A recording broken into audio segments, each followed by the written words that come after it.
Germany has warned time is running out in the Brexit negotiations if the EU and UK are to secure a deal. Europe Minister Michael Roth said both sides face a worst-case scenario of a no-deal Brexit unless they can make substantial progress in the coming days.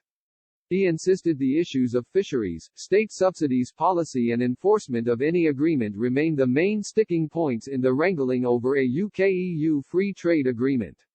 Speaking ahead of a meeting of EU ministers in Luxembourg, Mr. Roth said, "Frankly speaking, we are at a critical stage of the negotiations. We are extremely under pressure, time is running out, we expect substantial progress by our friends in the UK in key areas, in particular governance, the level playing field and fisheries. We are well prepared for both scenarios, everybody should know that. No deal is the worst-case scenario, not just for the European Union but also for the UK, but we are prepared for that.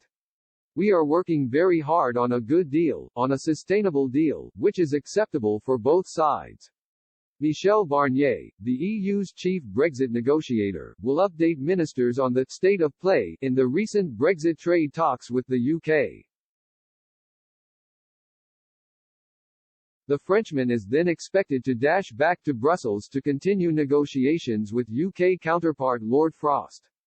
Commission Vice President Maros Sefcovic will also reveal information from his recent discussions with Cabinet Office Minister Michael Gove on how to properly and timely implement the withdrawal agreement. Pressure is mounting on Mr. Barnier not to make significant concessions in order to reach a compromise with Britain.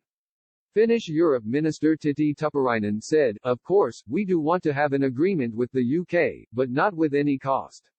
French Europe Minister Clement Beaune said, "The 27 EU countries need to have a very united and firm position on the priorities of the Brexit negotiation, fishing, of course, fair trade to have access to the European market because otherwise we would have an unfair competition not to be accepted by our citizens and companies, and finally the rule of law." Allies of Emmanuel Macron have also heaped pressure on the bloc to protect the interests of French fishermen. They have threatened to block a deal unless EU fishermen are guaranteed continuous access to British waters and fish. French MEPs Nathalie Louisseau and Pierre Karlskine want their colleagues to vote down any trade agreement that lacks this pledge. In a leaked memo, seen by the Daily Express, they set out plans to issue a public threat to heap pressure on Mr. Johnson. Any post-Brexit deal must be ratified by the EU Parliament.